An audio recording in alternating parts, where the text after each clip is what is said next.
Добро вечер. Последниот ден од викендот несомнено го одбележа протестот пред владата. Затоа дали очекувањата беа потврдени ќе споделиме во вечерашниот дневник, но еве што ќе имате можност да проследите во истиот.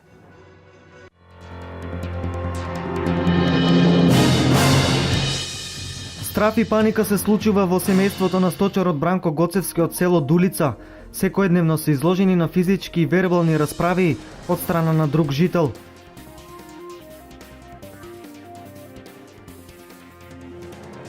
Сдруженијето за мултиетничко општество за човекови права од Штип постојано работи на намалување на стереотипите и предрасудите за ромите, а истовремено работи и на проектот Деца без документи.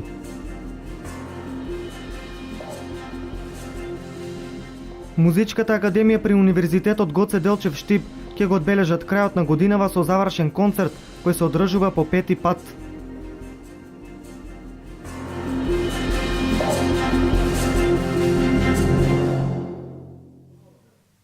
Денес се одржа протестот пред владата во организација на опозицијската СДСМ, но од најавените 100.000 присутни кои ги потенцираше лидерот Зоран Заев, во Скопје според проценките се појавија 15 до 20.000 граѓани, а само од источниот регион замина околу 1.000 граѓани. Денес беше одржан протестот пред владата на Република Македонија во организација на опозицијската партија СДСМ. Иако очекувањата за масовност беа поинакви и поголеми, а посакуваната бројка 100.000 протестанти, од сите градови на државата се собраа според проценките 15 до 20.000 граѓани. Од МВР потврдија дека протестите поминале без инциденти, а во однос на информацијата која прострои за тоа дека автопатите беа блокирани, истата беше неточна. Целта на овој протест веќе е позната, а тоа е оставка на премиерот и лидер на ВМРО-ДПМНЕ Никола Груевски и формирање на техничка влада. Премиерот веќе го произнесе својот став, а со тоа и најави дека нема намера да поднесе оставка, ниту пак да прифати преодна влада. Чувствува дека негова обврска е да се справи со она што го прави лидерот на СДСМ Зоран Заев и да најде решение Македонија да оди напред. По завршувањето на митингот беа донесени неколку илјади лежалки, вреки за спиење и шатори за втората фаза од трајниот протест. Поставен е кампот на самиот булевар пред владата и на древните површини на него, на кои активистите ќе кампуваат се до заминувањето на власта. Веќе утре пред Македонското собрание во Скопје ќе биде одржан голем народен собир на владеачката партија ВМРО-ДПМНЕ, за кој лидерот Груевски најави дека ќе биде ненасилен, но сепак моќен и силен од аспект на присутноста на граѓаните. Собирот на 18 кој што го организира ВМРО-ДПМНЕ, Коалицијата за подобра Македонија и голем број други поддржувачи. Се работи за мирен, ненасилен собир, на кој што се сака да се искажи поддршка на државата, поддршка на Република Македонија во овие тешки моменти, поддршка на сите што се борат за Македонија, за безбедносните сили, за сите сили кои што даваат напори да Македонија излезе од овој процес, да се заврши оваа криза и да се продолжи по патеките на напредокот, по патеките на отворање на нови работни места, по патеките на носење на крупни инвеститори во Македонија, по патеките на зголемување на пензиите на пензионерите, платите во администрацијата, социјалната помош на оние кои што ја примаат, по патеките на силна поддршка на земјоделците и така натаму и така натаму. Тоа е тој собир. И тој сигурно ќе биде ненасилен, тој сигурно ќе биде мирен, но сигурно ќе биде моќен и силен од аспект на присутноста на граѓаните, затоа што јас знам дека граѓаните го препознаа овој кукавички чин што го прави Заев против сопствената држава, а за својот личен интерес. Уште едно видео се појави на каналот YouTube во кој штипски бизнисмен изјавува како градоначалникот на Струмица Зоран Заев му барал подкуп од 39.000 евра. За подсетување, пред само неколку дена се појави видеото на кое Заев бара мито 100.000 евра за себе уплатени кај неговиот брат Вице Заев. По видеото кое се појави на каналот YouTube на кое јавноста виде како градоначалникот на Струмица Зоран Заев бара мито 100.000 евра за себе, кој на уценуваниот бизнисмен му нагласува да бидат уплатени кај неговиот брат Вице Заев, а за втората половина порачува да се дадат како донација. И по потврдувањето на автентичноста на видеото, денес на каналот YouTube повторно се појави видео на кое штипски бизнисмен изјавува како му дал на Заев мито 39.000 евра. Мики Наумов, еден од газдите на Иднина, изјавува како само 2 дена откако Заев бил избран за градоначалник, му побарал пари да му заврши работа за одобрение за градба. 35.000 евра му дал на рака, а останатите 4.000 евра преку посредник. Иако проблемот со одобрението бил решен со претходниот градоначалник Киро Јанев, Заев уверувал дека треба да се дозаврши работата со давање согласност за градба и дека за тоа му следувала награда. Се работи за одобрение за градба на местото на старата управна зграда на фирмата Иднина, за која имало маркица уште пред 30 години. Наумов го повикува Заев на јавно соочување, а вели дека е подготвен да направи полиграфско тестирање, се со цел да се докаже дека говори вистината. Каде сакат? На која телевизија? Сакат 24 сата, сакат на нивна телевизија, локална, дека сакат уочи. Саки на полиграф. Значи седем еден против друг или на полиграф, да кажеме дали сме модел. Значи да ме погледне очите и ми каже, точно 39.000 евра на рака му дадо. Вториот ден после станувањето граничалник.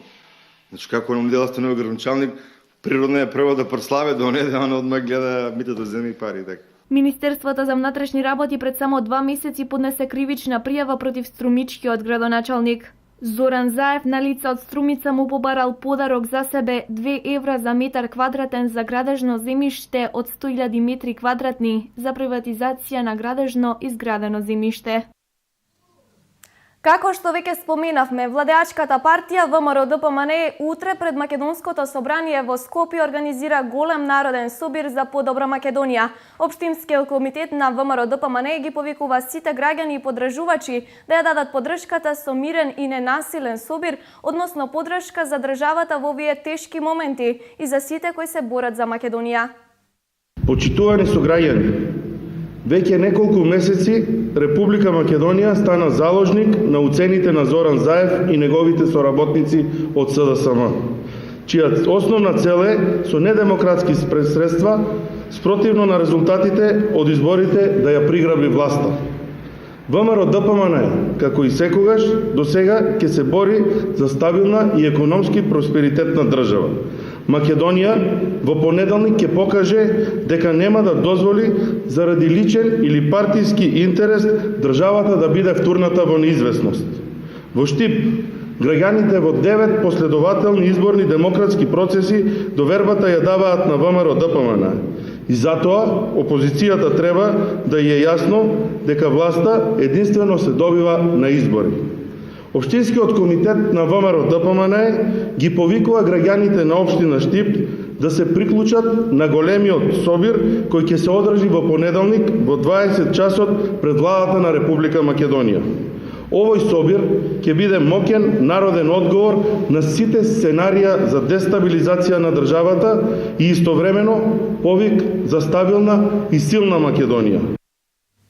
Во село Разловци, Дилчевско, денес се одбележа 139 години од Разловечкото востание. Во црквата Свети цар Константин и царица Елена им се оддаде почит на загинатите востаници и водачи во востанието, а се организираше и планинарски марш и културно-уметничка програма. Во село Разловци денес обиењето на камбаните од црквата Свети цар Константин и царица Елена беше означена 139 годишнината од Разловечкото востание, првото организирано вооружено востание на македонскиот народ против Отоманската империја. Разловечкото е едно од првите востанија на Балканот што е покренато против тиранијата на Отоманската империја. Селаните од Разловци се гордеат со востанието, а од друга страна многу малку се уложува и одбележува тој празник. Со денешната прослава за годишнината на Разловечкото востание се оддаде достојна почит и на неговите организатори и водачи, поп Стојан Разловски и Димитар поп Ѓорѓиев Беровски. Првиот водач на источниот дел на Македонија, кој немал ни мака, ни тешкотија, ни страв од осмалиите, го покренува македонскиот народ. На денешниот црковно-народен собир во село Разловци свештенството направи панихида за загинатите востаници, а на гробот и спомен плочата на поп Стојан беа положени свежи цвеќиња. Во организација на локалната самоуправа од Илчево се спроведе и традиционалниот планинарски марш по патеката на разловечките востаници, во кој учество зедоа голем број на планинарски друштва од државата. Учествувавме на планинарската акција, односно планинарската тура од село Тработивиште до село Разловци и пречекот во село Разловци навистина не воодушеви сите. Турата се одвиваше покрај реката Брегалница, што е дополнително задоволство. И еве се надеваме дека традиционално во иднина ќе доаѓаме. За Разловечкото востание, освен што се пишуваат книги, се снимаат и документарни филмови, а самиот режисер на еден од нив беше дел од денешнава прослава како учесник во планинарскиот марш. Моја интимна желба е да се сними поголем филм на овие простори. Јас веќе со некои планинари колеги поразговаравме околу тоа. Според мене овој настан одбележување на оваа годишница од Разловечкото востание е голем настан, затоа што ние не треба да заборавиме дека тоа било едно од првите востанија за независноста на Република Македонија. Востание кое мора да биде потенцирано. Мислам дека ова е минимум што го направивме со овој марш. Документите и фотографиите заедно со извезеното знаме на востанието беа изложени во спомен домот на Разловечкото востание, а во дворот на црквата се одржа културно-уметничка програма. Вчера пак во организација на Националната установа Центар за култура Никола Јонков Апцаров во домот Асном во Делчево се одржа и свечена академија во чест на 139 годишнината од Разловечкото востание, на која беа испеани и изрецитирани песни посветени на борбата за слобода на Македонија и значењето на Разловечкото востание. Страф и паника е она со што се соочува сточерот Бранко Гоцевски и неговото семејство Целодулица. Тие заедно со своите соседи секојдневно се изложени на физички и вербални расправи од страна на друг жител од селото Дулица. Физички напади, вербални расправи и брутално изживување врз стоката од која што екзистира. Ова се само дел од проблемите кои ни ги посочи сточерот Бранко Гоцевски и неговото семејство од Каменичка Дулица, проблеми со кои се соочуваат години наназад, а кои што, како што самиот Бранко ни изјави, ги има со друг жител од селото. Поради неможноста да најде решение, тој реши да ја сподели својата мака пред камерата на Канал Плюс телевизија. Имаме проблеми од една фамилија тука. Ако треба и по име ќе ги кажам. Вика се Димчо Гоцевски со неговите деца. Ние тепа стоката. Колку ни се стока заклали, не може да објасниме. Колку ни се утепали, не може да објасниме, па. Колку ни се отровили, па не може да објасниме. Тоа на број не може да го кажеме. Кучишта, ја ги купувам овчарски кучишта, они ги троват. Траци, циркус. Син му заканува се, рече, се ќе уништа тука, нема ништо да остане. Да постои.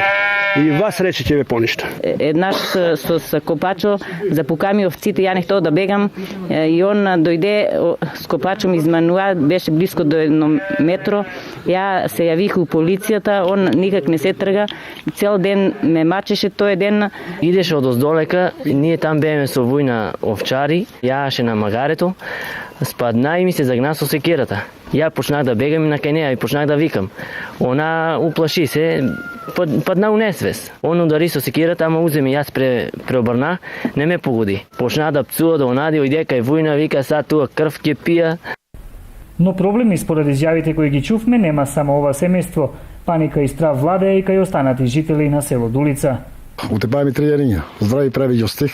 Овој ден на работа кога доходи кошарот да шпискаше и нозети. Ништо од них. Нема човек да не заде пари, нема човек да не само се заканили. Мен ме страт тие свет, не мога да наклевета туа. Од малата тадеа околу од селото никој не мога да наклевета.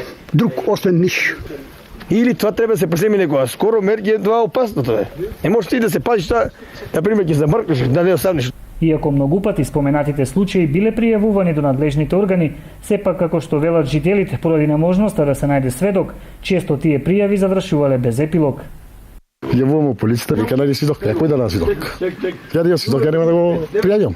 Со цел да се утврди вистинитоста на кажаното и да се изнајде решението, сопругата на Бранко е на мислење да се постават камери во близина на нивниот имот, со што како што вели таа ќе се види зулумот, кој според неа и соседите ги прави горе споменатото лице. Камера да стават, па догај да видат сите што се работи тука, у таа мала туа, у тоа село.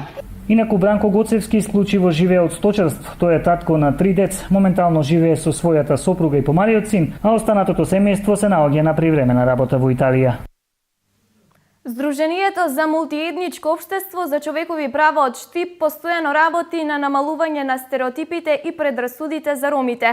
Во тек е реализација на 2 значајни проекти, а истовремено работи и на проектот Деца без документи.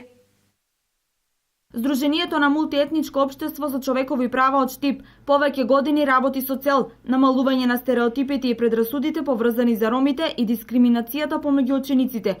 Во рамките на нивната програма беа реализирани повеќе активности, работилници и обуки. Нашата организација Здружение на мултиетничко општество за човекови права од Штип, кој што веќе повеќе години работи на прашањето на мултикултурализмот, каде што имавме одредени активности за реализација на најразлични обуки за млади. И веќе оваа платформа, веќе од почетокот на оваа година, ние сме дел од платформата за мултикултурализам, каде што веќе имаме повеќе од 50 организации. Овој проект ќе се реализира во повеќе фази, од кои првата веќе е во тек и ќе трае до октомври годинава, а втората и третата фаза ќе се реализираат во период од 3 години.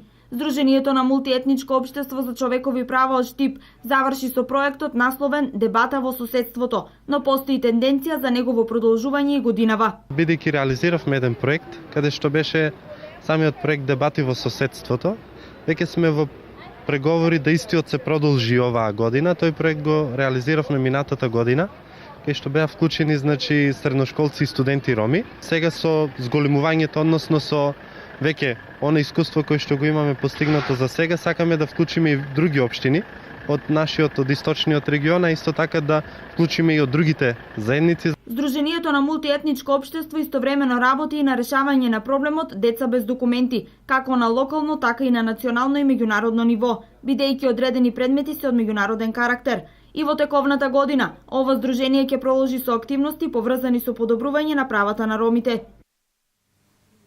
Останува непол месец до годинешново јубилејно издание на музичкиот фестивал Макфест. Познати се песните, изведувачите и редоследот кој кога ќе настапува. И покрај новитетите кои со секоја измината година се воведуваат, повозрастните штипјани очекуваат 3 дена колку што ќе трае фестивалот да бидат во некогашниот сјај.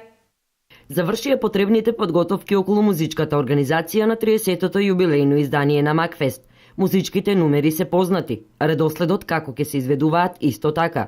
Ревискиот оркестар е подготвен, а веќе се осмислува сценографијата. Организаторите очекуваат се да помине во најдобар ред. Треба се каже дека останатите работи кои што луѓето не ги гледаат, течат во најдобар ред. Завршени се сите тендери, подготовките околу озвучувањето, осветлувањето, сценографијата и останатите работи се за сега во најдобар ред. Се надевам дека до 3 практично Макфест ќе биде топ подготвен и ќе имаме уште еден добар фестивал. Панајотов е еден од организаторите на Макфест буквално од самиот почеток. За разликите, односно како било некогаш и како е во последниве години, расчепка по спомените и констатираше дека во изминативе 30 години имало повеќе промени во концепцијата. Макфест во основа изминатите 30 години ја менува и својата концепција. Ако погледнеме првите години, беше фестивал кој што обединуваше се што беше најквалитетно, највредно од музичката продукција, од аранжери, бидејќи Макфест во основа е фестивал на автори, на создавачи на песни. Ги имавме речиси сите, без исклучок, сите актуелни познати имиња од поранешната СФРЈ. Имаше еден обид, неколку години беше фестивалот интернационален, меѓународен, со меѓународна вечер, кога имавме навистина интересни имиња кои што доаѓаа од светот на музиката, не само од Европа, тргнувајќи од Пиеро Кото, Беатриче Дали и останатите. Како и да е, последните години се повеќе задржуваме на оние сили кои што значат нешто на просторот на Македонија. Штипјани со поделено мислење околу тоа како било некогаш и како е сега. Некои од нив и со идеи што треба да се направи да се врати времето на кое тие се сеќаваат. Фестивалот мора да биде со квалитетни пејачи, сериозни пејачи, квалитетни, добра организација, пропаганда најнормално, да тоа повторно граѓаните на Штип живеат со фестивал.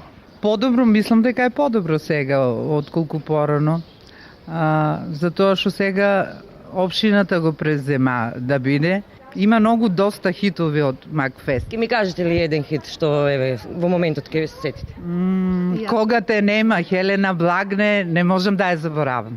Мој бисер од Макфест е бисеро, моме бисеро. Ние во тоа време живееме, тоа беше празник, тоа беше народ. Па отидеме на отварање, свече отварање, па се дига знаме. А некако сега треба тоа да се обнове, да му се даде малку едно друго обележен Макфест. Остануваме во исчекување да видиме што ќе се случува оваа година на јубилејното 30-то издание на Макфест. Ќе има ли поголеми изненадувања за верната публика? Она што со сигурност го потврди Кирил Панајотов е дека легендарната Вера Јанковиќ нема да е водител на фестивалот. За тоа кој ќе биде нејзиниот наследник, преговорите се во тек. Во Виница веќе 10 години ротираат волонтери од мировниот корпус на САД. Најголем дел од нив своето искуство го споделуваат во образовните институции. Младата американка Ирис Флорес е од последната група волонтери и работи со основците во основното училиште Гоце Делчев. Ирис Флорес е американката од Лос Анџелес која своето искуство од македонското образование веќе неколку месеци го споделува со учениците од основното училиште Гоце Делчев во Виница, каде ја надополнува наставата по англиски јазик. Во координација со своите ментори, покрај учество во редовната настава, таа секојдневно организира и дополнителна настава за децата кои сакаат побрзо да го совладат англискиот јазик, бидејќи комуникацијата на часовите е без македонски превод. Виница навистина едно ново искуство за мене. Луѓето се љубезни и дружелюбиви, ми имаат прифатено како дел од нивната заедница. Покрај во редовната настава, после часовите со децата од прво и второ оделение имаме повеќе заеднички активности. Се дружиме, пееме, играме и го учиме англискиот јазик. Исто така, мој проект е и клубот со девојките кои сакаат да бидат лидери, кои веќе имаат и обука на таа тема, а преку Младинскиот совет на Американската амбасада спроведуваме активности за чистење на училиштето. Сакам да научам за македонската култура, но и да ја споделам американската. За професорите во училиштето, поддршката од волонтерот на мировниот корпус е добре дојдена. Пробаме да практикуваме нешто што се вика тимска настава, тимско предавање, каде што заедно со наставникот кој што редовно предава паралелката, таа проба да се интегрира во настава и да биде дел од наставниот процес. Освен тоа, оно што е можеби најдобар придонес на нејното присуство тука е тоа што учениците се принудени да зборуваат на англиски јазик, без оглед на тоа дали се срамат, колку можат, колку не можат, затоа што таа со нив комуницира исклучително на англиски јазик. Освен што има придобивки за учениците, има придобивки за нас наставниците, затоа што, например, јас 26 години веќе предавам едно те исто, и соочувам се со проблемот со заборавање на тоа што некош сум го знаела. Затоа зборување со неа, која што комуникација што имаме исклучително на англиски јазик, зборувањето со неа ми помага да се потстам на сите работи што можеби би заборавел. Инаку Виница веќе 10 години е домаќин на волонтерите од мировниот корпус кои ротираат на секој 2 години, а досега црпеа и нудеа искуство најмногу во областа на образованието, но и во работата на невладиниот сектор. Со концерт по 5-ти пат Музичката академија при Универзитетот Гоце Делчев Штип ќе го одбележат крајот на учебната година. Музичката академија во Штип со завршен концерт ја одбележа и оваа година. Но ово единствено од ваков вид на музички настан ќе настапат реномираните джез музичари и професори, доцент магистер Сашо Поповски и професор магистер Гоце Мицанов. На 19 во вторник со почеток во 20 часот во мултимедијалниот центар на Универзитетот Гоце Делчев Штип, Музичката академија, со джез одделот ќе имаме завршен концерт и поканите се сите жители на Штип и околината и специјално една покана до Средното музичко училиште во Штип да повелат сите нивни ученици кои што завршуваат за да се запознаат со програмите и со насоките на Музичката академија. Програмата се состои од авторски композиции на професорот Мицанов и джез стандарди. Ќе бидат опфатени па различните теми, различните стилови. А мојот дел ќе биде со помошникот мој Кирил Кузманов. Свиреме некои мои ствари и некои стандарди. Ама направени се аранжмани нови, така да ќе биде доста добро да се чуе тоа. Сепак за сите оние кои сакаат да уживаат во македонската джез музика и во уникатноста на самиот настан, забавата не завршува овде. Продолжува со джем сешн во кафе бар Пијано, на кој се поканети сите слушатели на добрата и несекојдневна музика.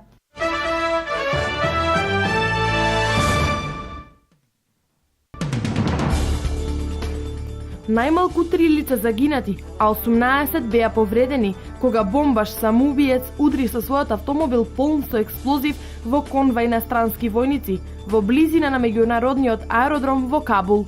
Руската ракета која го носеше мексиканскиот сателит се урна во Сибир, брзо по полетувањето.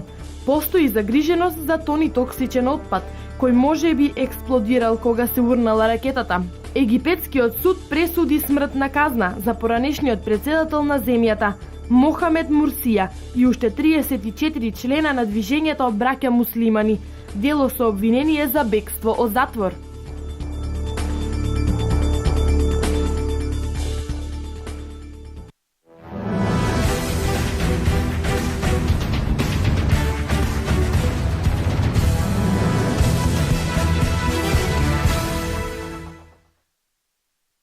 Најдобриот светски тенисер Џоковиќ стигна до четвртата мастерс титула во 2015 година, откако денес во финалето во Рим со 6-4-6-3 го победи Федерер. Србинот има серија од 22 победи во низа и последен пат беше поразен токму од Федерер. Џоковиќ со освојувањето на првото место заработи $628 американски долари и 1000 ATP поени. Со оваа победа Новак има постигнато голем ефект, со што се потврдува дека во одлична форма доаѓа во Париз, каде што за 7 дена почнува Ролан Гарос, единствениот Гранд Слем турнир каде Џоковиќ не победил.